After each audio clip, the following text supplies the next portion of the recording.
Laurence Stroll is getting impatient with his team's performance, even after they brought upgrades to Imola. Aston Martin seems to be the only team that has gotten worse since introducing the new changes in Italy. Because of this, the constant flow of money from Aston Martin might be reduced. If the team doesn't show better results in 2024, there could be big changes, with Mike Crack and Dan Fallows most at risk. But the problem might not only be with the management. Aston Martin's driver lineup isn't the best it could be, and there might be changes here too. Could Laurence Stroll be ready to replace his son Lance? Even though Lance recently committed to the team, it's clear that Aston Martin is one of the teams struggling the most in 2024. You don't need to be an expert to see this. Looking at the points from 2023 and 2024, after 8 races, Aston Martin has lost the most points. They dropped 110 points and fell behind Mercedes and McLaren. If this trend keeps going, Aston Martin will soon be in a tough fight with Racing Bulls for 6th place in the Constructors' Championship. This is not what they aimed for a year ago. Back then, the Silverstone team won 6 podiums in the first 8 races. But once they started upgrading the car, things went downhill and they stopped getting more podiums and wins. After the first 8 races in 2023, Aston Martin got only 2 more podiums for the rest of the season and haven't come close to a podium finish in 2024. This shows a troubling pattern.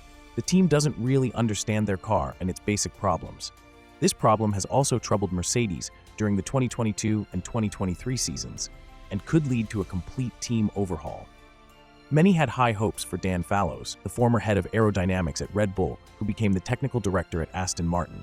However, it appears he only grasps the ground effect concept to a limited extent.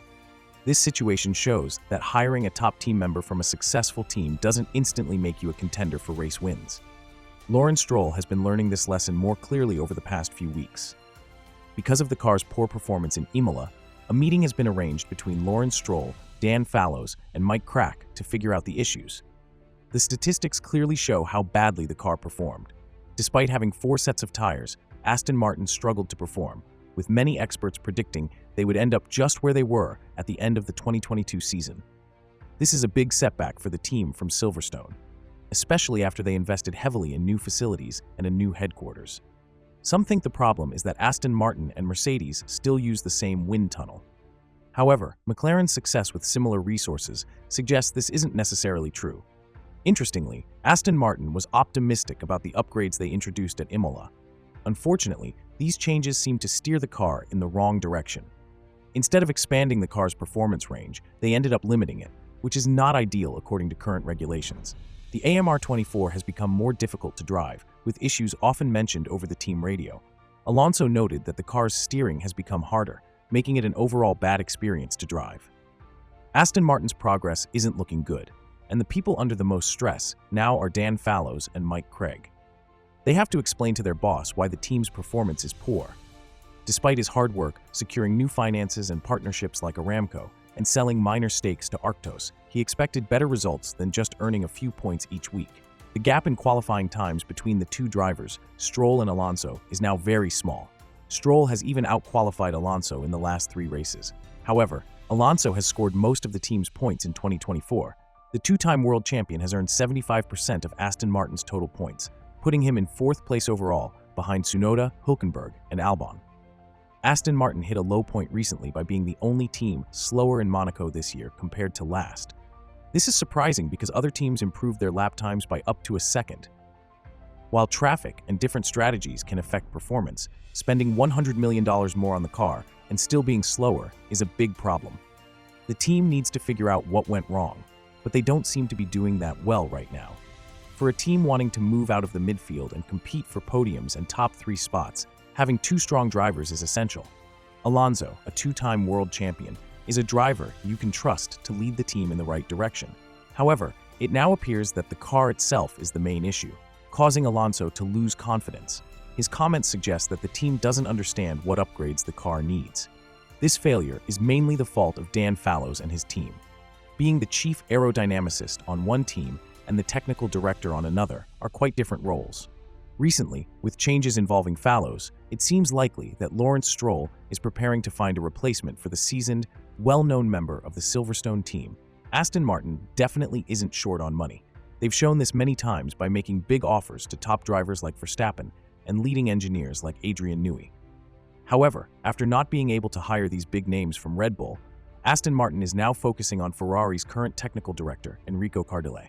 If Ferrari ends up signing Newey, it would be fascinating to see if he can work well within their existing team structure.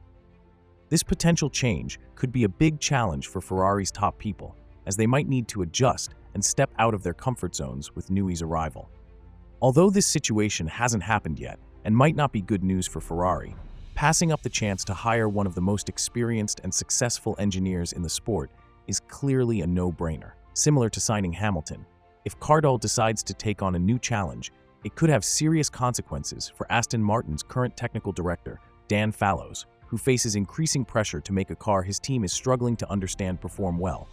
Fernando Alonso also expressed concerns about the AMR24, saying it looks like they're moving back to the middle of the pack instead of competing with the front runners. However, he noted that these things can change quickly, as we've seen in many other examples. By upgrading the car, we aim to improve by 5 or 6 positions. That's the goal with our next upgrade package, and we're working hard towards it. However, working hard and actually seeing results on the track are two different things. For Laurence Stroll, anything said by Alonso, Crack, Fallows, or even his own son, Lance, seems like an excuse. Stroll has invested a lot, built new facilities, and rebranded the team in the best way possible, but the results have yet to show for the squad in Silverstone. Regardless, big changes are expected at Aston Martin. The key question to consider is whether these changes will be positive or negative. Last year, Alonso mocked Alpine, yet now his own team, Aston Martin, seems to be heading down a similar path, so it's wise to choose your words carefully. A lot of hope rests on the new partnership with Honda. The Japanese manufacturer brings a wealth of championship-winning experience, which could help Aston Martin compete for race wins more consistently. To make this happen, they need to decide on their driver lineup. This presents an opportunity to influence Laurence Stroll to make room for one of Honda's drivers, like Yuki Tsunoda. Tsunoda is unlikely to get promoted to Red Bull, and if Racing Bulls don't become podium contenders soon, it might not be the ideal place for him to end his career. With all this in mind, do you think Aston Martin will see significant changes in its personnel soon? Which high-profile staff do you think Laurence Stroll might fire next? Thank you for watching. If you liked the video, subscribe to the channel and leave a comment below. See you in the next video.